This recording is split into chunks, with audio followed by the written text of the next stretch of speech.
سیدہ زہرا سیدہ زہرا الحمدللہ رب العالمین والصلاة والسلام علی خاتم النبیین اما بعد فاعوذ باللہ من الشیطان الرجیم بسم اللہ الرحمن الرحیم الصلاة والسلام علیک یا رسول اللہ وعلی آلک واصحابک یا حبیب اللہ الصلاة والسلام علیک یا نبی اللہ وعلی آلک واصحابک یا نور اللہ۔ فرمان مصطفیٰ صلی اللہ علیہ وسلم ہے کہ تم جہاں بھی ہو مجھ پر درود پڑھو کہ تمہارا درود مجھ تک پہنچتا ہے۔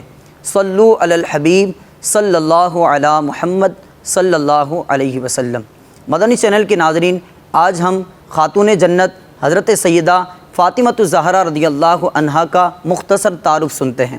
آپ رضی اللہ عنہا کا نام فاطمہ، آپ کا لقب زہرا اور بطول ہے۔ آپ رضی اللہ عنہا کا بچپن شریف اور زندگی کا ہر لمحہ نہایت ہی پاکیزہ تھا، اور کیوں نہ ہو کہ اللہ پاک کے آخری نبی محمد عربی صلی اللہ علیہ وسلم اور ام المؤمنین حضرت خدیجۃ الکبریٰ رضی اللہ عنہا کی آغوش رحمت میں آپ نے تربیت حاصل کی ہے۔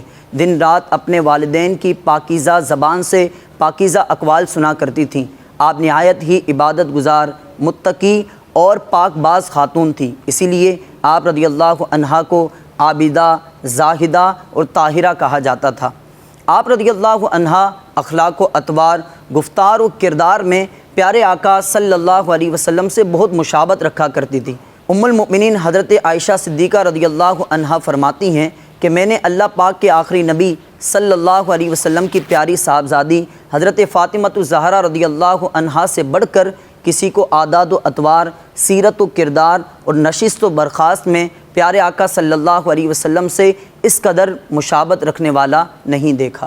حضرت سیدہ خاتون جنت فاطمہ الزہرا رضی اللہ عنہا کثرت سے عبادت کیا کرتی تھیں۔ حضرت امام حسن مجتبی رضی اللہ عنہ فرماتے ہیں کہ میں نے اپنی والدہ ماجدہ حضرت سیدہ فاطمہ الزہرا رضی اللہ عنہا کو دیکھا کہ آپ ساری رات عبادتی کیا کرتی، یہاں تک کہ فجر کا وقت ہو جایا کرتا تھا، اور میں نے اپنی والدہ ماجدہ حضرت سیدہ فاطمہ الزہرا رضی اللہ عنہا کو ہمیشہ دوسرے مسلمان مردوں اور عورتوں کے لیے دعا کرتے ہوئے سنا۔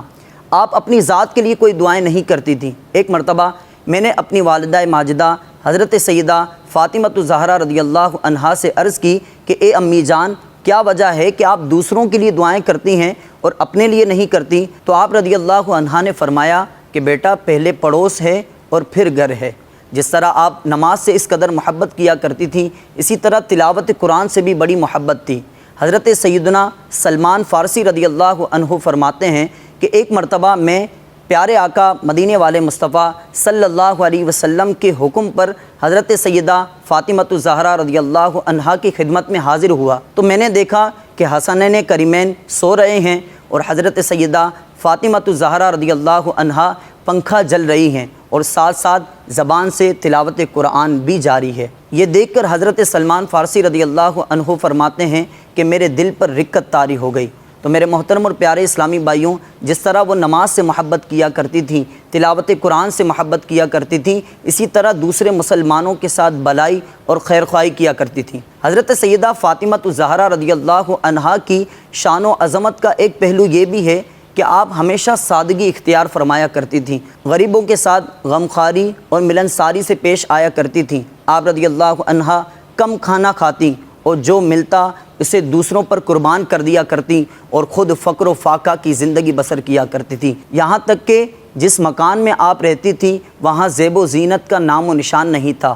قیمتی اور خوبصورت بستر تو دور کی بات ہے، بعض اوقات وہاں پر عام بستر بھی بمشکل میسر آتا۔ آپ رضی اللہ عنہا کا کمال یہ تھا کہ آپ رضی اللہ عنہا اپنے گھر کے دروازے سے کسی سائل کو خالی ہاتھ نہیں لوٹاتی تھیں، اور آپ رضی اللہ عنہا نے ایثار اور سخاوت کی ایسی مثالیں قائم کی جنہیں سن کر عقلیں دنگ رہ جاتی ہیں۔ اور آپ رضی اللہ عنہا کا خوف خدا بھی کمال کا تھا۔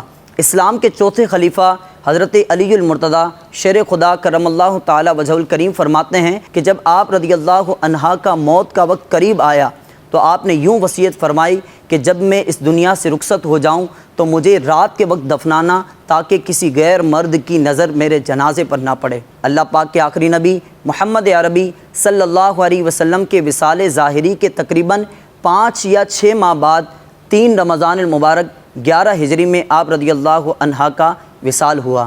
اللہ پاک ہمیں سیدہ فاطمۃ الزہرا رضی اللہ عنہا کا صدقہ نصیب فرمائے اور ہماری اسلامی بہنوں کو ان کی سیرت پر عمل کرنے کی توفیق عطا فرمائے، آمین بجاہ النبی الکریم صلی اللہ علیہ وسلم۔ سیدہ زہرا، سیدہ زہرا۔